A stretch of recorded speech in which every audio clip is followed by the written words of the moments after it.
Ayan po, magandang hapon po as of 4 Omar Halib Sulaiman, Deputy Municipal Fire Marshal po ng Dato Odensan Suat, Maguindanao del Norte. Sir, live po tayo sa Bandera News TV, Cotabato. Sir, kamusta po? Ano pong lagay ng ano pong nangyari kagabi sa Dato Odin po? Nabalitaan po namin na nagkaroon po ng sunog. Sige po, sir. Ayan po. Yes po, magandang hapon po, kabandera po, sa inyong tagapakinig. Magandang hapon sa ating lahat. Yun na po, as we can see, meron pong nagkaroon po ng fire incident transpired at Barangay Awang. Itong madaling araw po, sagsagan po na nagpapahinga po ang mga past 12 po ng madaling araw po. Okay, sir. Ilang kabahayan po ang tinupok po ng itong nasabing sunog, sir? Okay, so for information, actually hindi siya talaga bahay. Mga stall po, mga mercantil po, commercial, kumbaga. Nasa 5 po. Isa na po doon yung Palawan Pawn Shop, specific Palawan Pawn Shop, ang Cebuana Leoler. At yung dalawang doors po na isang building lang sila is yung parang computer shop.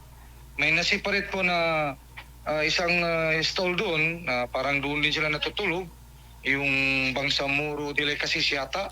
Yes po. Yun po. So limang hindi naman bahay but 5 structure po ang natupok that night. Ilan po ang total damage po natin, sir? Kagaya na rin po sa mga katanungan sa amin previously, meron po tayong standard operating procedure. For now, makabigay lang kami ng initial, which is minsan nabibigla yung iba. Actually, ang mabibigyan namin initial ay isang report pa lang, spot report lang pa lang is, depende po yan sa area, square area, na which is, meron pong computation, standard operating procedure na nasa 350, more or less, 1,000 po. Yun lang po. Saka natin mapinali, ang danyos is kung makapagbigay na po ang bawat isa ng affidavit of loss po. Yun po maging pinali natin sa danyos po. Okay, sir. May sugatan po ba? So far wala pa naman na report sa aming tanggapan na may sugatan sa parehas ang mga nagresponde at yung mga residente roon. Sa amin naman sa Bureau pa, normal naman na may mga scratches pero hindi naman ganun kalaki. So far walang report na casualties po. Okay po. Ayan po. Ayan po, maraming salamat po, Sir Omar Khalib Sulaiman, Deputy Municipal Fire Marshal ng Dato Odensan Suat. Magandang hapon po, sir. Yes po, magandang hapon po. Yun na po, nagpapasalamat kami sa inyong tanggapan at sa aming mga pinuno dito po sa Bureau of Fire Protection ng BARM na nagkaroon po tayo ng mga ganitong situation na sila po nag-lead sa amin din. Then yung mga nag-responde rin po from Chinese Brigade na dito sa nearby Cotabato City, ang Cotabato City Fire Office, nagbigay rin ng isang tropa, isang unit ng fire truck.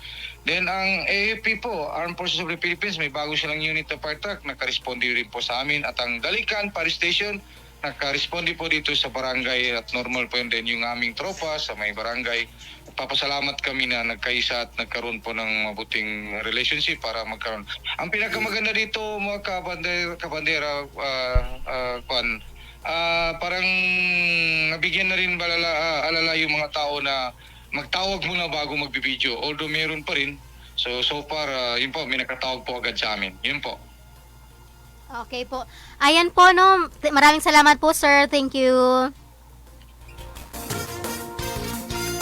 Bandera Reports Afternoon Edition.